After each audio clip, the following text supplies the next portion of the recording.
Beberapa saat kemudian terjadi perang antara pasukan Muslim yang dipimpin oleh Mutsanah melawan pasukan Persia, dan pasukan Muslim berhasil meraih kemenangan peperangan tersebut. Ratu Porang sangat terkejut mendengar kekalahan pasukannya.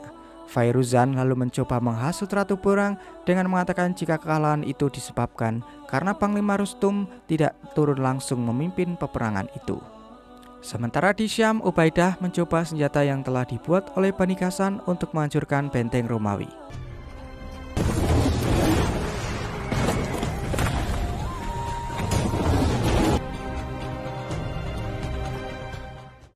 Kaisar Romawi sangat marah dan berjanji akan menghabisi Bani Ghassan jika pasukan Muslim telah pergi dari Syam.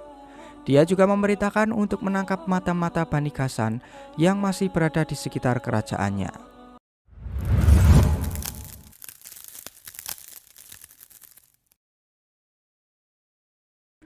Singkat cerita, pasukan Muslim yang dipimpin oleh Abu Ubaid dan Mutsanah bertemu dengan pasukan Persia untuk kembali berperang.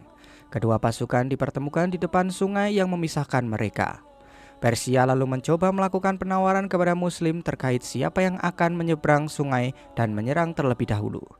Menurut Mutsanah, sebaiknya pasukan Muslim menunggu musuh yang datang menyerang, karena dia sangat tahu betul kekejaman dan kelicikan pasukan Persia. Tapi Abu Ubaid sebagai pemimpin tidak setuju dengan saran dari Mutsanah itu. Baginya membiarkan musuh datang menyeberang sungai dan menyerang hanya akan merendahkan harga diri dan menurunkan semangat pasukan Muslim. Sehingga dia pun memutuskan jika pasukan Muslim yang akan menyeberangi sungai itu. Tapi saat mereka hendak menyeberang melewati jembatan, benar saja apa yang dikatakan oleh Mutsanah. Pasukan Persia melakukan serangan dadakan dengan panah yang membuat pasukan Muslim berguguran. Setelah itu, perang pun dimulai dengan pasukan Persia yang mengeluarkan pasukan gajahnya untuk menghancurkan pasukan Muslim. Akibat dari perang tersebut, banyak pasukan Muslim yang gugur termasuk Abu Ubaid.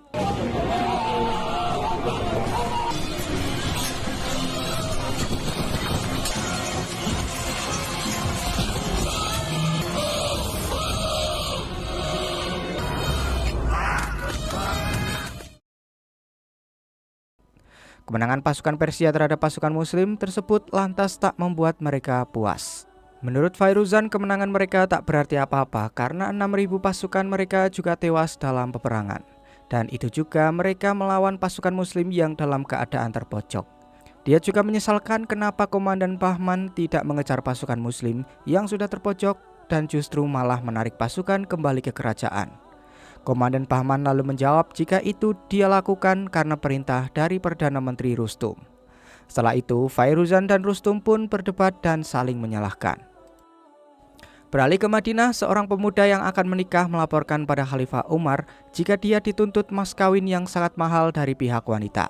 Khalifah Umar pun lalu mengumpulkan kaumnya dan menyampaikan perkara mas kawin pernikahan yang tidak boleh lebih dari 400 dirham meskipun dia merupakan putri dari seorang yang terhormat. Tak lama kemudian datang Abdullah bin Zaid yang membawa kabar kekalahan pasukan Muslim melawan Persia dan menyebabkan gugurnya Abu Ubaid. Mendengar kabar tersebut, Khalifah dan para sahabat pun turut berduka. Dia lalu mengatakan alasannya mengapa sebelum mendiang Abu Bakar berwasiat agar Mutsanah yang memimpin pasukan di Irak, karena dia memang lebih tangguh dan cerdas daripada Abu Ubaid. Menurutnya Mutsanah bukan tipe orang yang menginginkan jabatan, dan dia selalu menuruti dan mengabdi kepada Khalid dan Ubaid sebagai pemimpinnya. Kembali ke kerajaan Persia, Ratu Boran lalu memutuskan akan mencari cucu dari Korau Parves bernama Yuzdager, karena dia merupakan pewaris yang berhak menggantikannya mengambil alih tahta kerajaan Persia. Menurut Ratu Boran, Persia kini membutuhkan sosok raja yang tangguh dan layak untuk memerintah, sehingga tidak akan ada cerita para petingginya yang berkhianat. Di sisi lain, Khalifah Umar mengunjungi sebuah padang rumput untuk memeriksa unta-unta kurban yang digembalakan. Menurut sang pengembala, semuanya dalam keadaan baik dan tercukupi. Hanya saja diperlukan penambahan tempat jika jumlah-jumlah unta nanti akan meningkat. Khalifah Umar lalu memandang sebuah padang rumput yang luas, lalu dia bertanya tentang pemiliknya. Sang pengembala mengatakan jika padang itu merupakan milik Bilal ibnu Al-Harith yang diberikan oleh Rasulullah SAW. Sebagian padang yang luas itu terlantar dan tidak terurus oleh Bilal. Mendengar hal itu, Khalifah Umar pun memerintahkan agar Bilal segera menghadap kepadanya. Khalifah Umar lalu melanjutkan perjalanannya. Dia lalu bertemu dengan seorang anak yang sedang memunguti kurma yang sudah jatuh dari pohonnya. Dia mengakui jika dia hanya mengambil buah kurma yang jatuh saja, tidak mencuri di pohonnya seperti teman-temannya yang lain. Khalifah Umar lalu mengantar anak itu pulang ke rumahnya. Saat dalam perjalanan, anak itu memberitahu jika ayahnya ikut bergabung dengan pasukan Muslim yang berada di Irak. Mendengar hal itu, Khalifah Umar pun sangat tersentuh, dan ketika sudah sampai rumahnya, ibu dari anak itu terkejut karena ada Amirul Mukminin di rumahnya. Khalifah Umar lalu berjanji akan mencukupi kebutuhan bagi siapapun wanita yang ditinggal suaminya berjuang di jalan Allah Subhanahu wa Ta'ala. Singkatnya, Bilal Al-Harith lalu menemui Umar, dan di sini Umar langsung meminta Bilal untuk mengembalikan sebagian tanah pemberian Rasulullah SAW yang tidak dimanfaatkan olehnya untuk dimanfaatkan sesama Muslim, sehingga tujuan Rasulullah SAW memberikan tanah itu tercapai untuk kemaslahatan umat. Cerita lalu berpindah ke Damaskus. 3 pemuda dari Bani Ghassan membahas kezaliman Romawi yang semakin merajalela. 2 di antara mereka lalu memutuskan untuk bergabung dengan pasukan Muslim, sementara pemuda yang satu besoknya melaporkan mereka berdua kepada pasukan Romawi, sehingga mereka berdua ditangkap dan hendak dieksekusi mati. Tapi tak lama kemudian Bani Ghassan datang dan menolong kedua pemuda itu.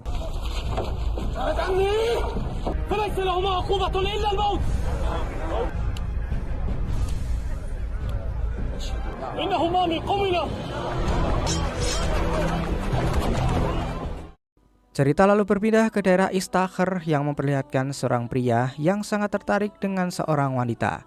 Dia lalu mendekati dan mengajak wanita itu untuk berkencan, namun wanita itu menunjukkan sikap cuek dan sombong kepada pria itu.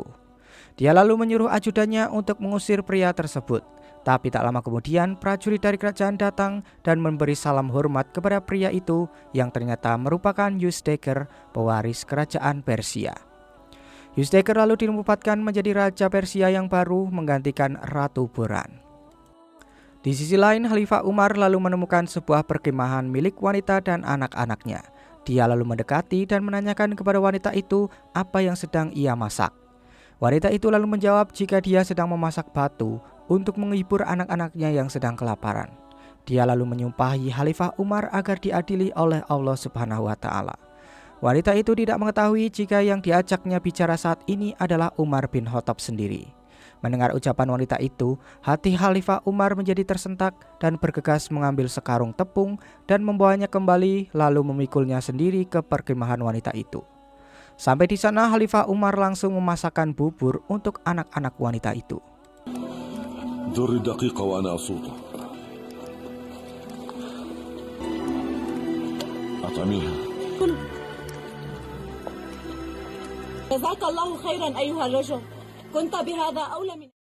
Setelah itu Umar beristirahat sejenak di depan rumah seseorang. Dia lalu mendengar percakapan seorang ibu yang menyuruh putrinya mencampurkan susu dengan air untuk dijual. Tapi sang putri langsung menolak perintah ibunya karena takut kepada hukum Allah dan Amirul Mukminin. Esok harinya Umar kembali mendatangi rumah wanita itu dan dia lalu menyampaikan percakapan wanita itu dengan putrinya semalam. Wanita itu pun terkejut dan memohon ampun kepada Khalifah Umar. Tapi Umar justru tertarik dengan sifat dari putri wanita itu yang bernama Zainab.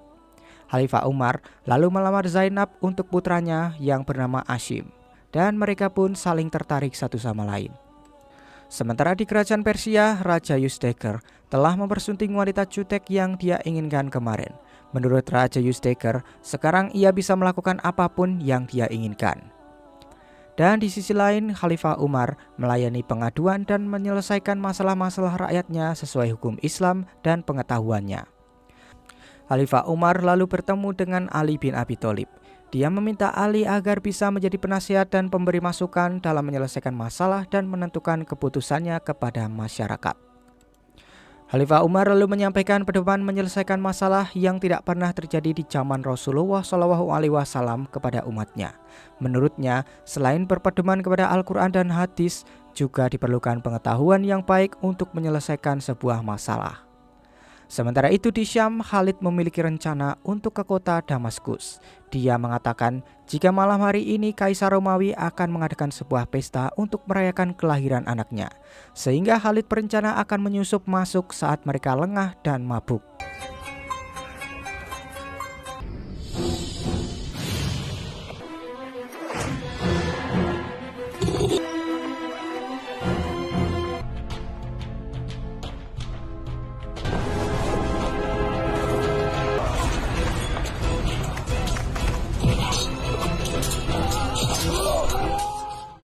Setelah itu Khalid dan pasukannya pun berhasil menguasai gerbang kota bagian timur. Mendengar hal itu, petinggi Romawi sangat takut dan bergegas untuk menyerahkan diri pada Abu Ubaidah, pemimpin pasukan muslim, dan mengizinkan semua pasukan muslim masuk ke dalam kota Damaskus. Akhirnya kota Damaskus pun berhasil dikuasai oleh pasukan muslim, sekaligus memulai penyebaran agama Islam di sana.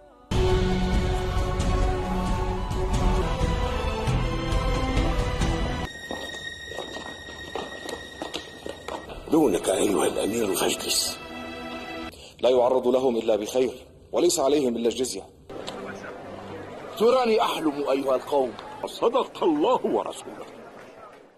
Setelah itu, Suhail bin Amr kembali ke Madinah dan membawa kabar gembira pada Khalifah Umar dan seluruh kaum muslim tentang berhasilnya menguasai kota Damaskus. Khalifah Umar lalu mengadakan sebuah pertemuan dengan para sahabat untuk membahas penaklukan kerajaan Persia yang telah mengalahkan pasukan Abu Ubaid. Menurutnya pasukan Mutsanah membutuhkan bala bantuan untuk memerangi kembali Persia, sehingga dia menyuruh agar semua umat untuk berperang. Seorang sahabat pun menyarankan agar menunjuk seorang komandan pasukan yang dia sebut singa yang tertidur, yaitu Sa'ad bin Abi Waqqas. Sementara itu, Raja Persia Yuzdegir mengambil keputusan tegas dan memerintahkan bawahannya agar segera memerangi kaum muslim dan mengambil alih kembali Irak.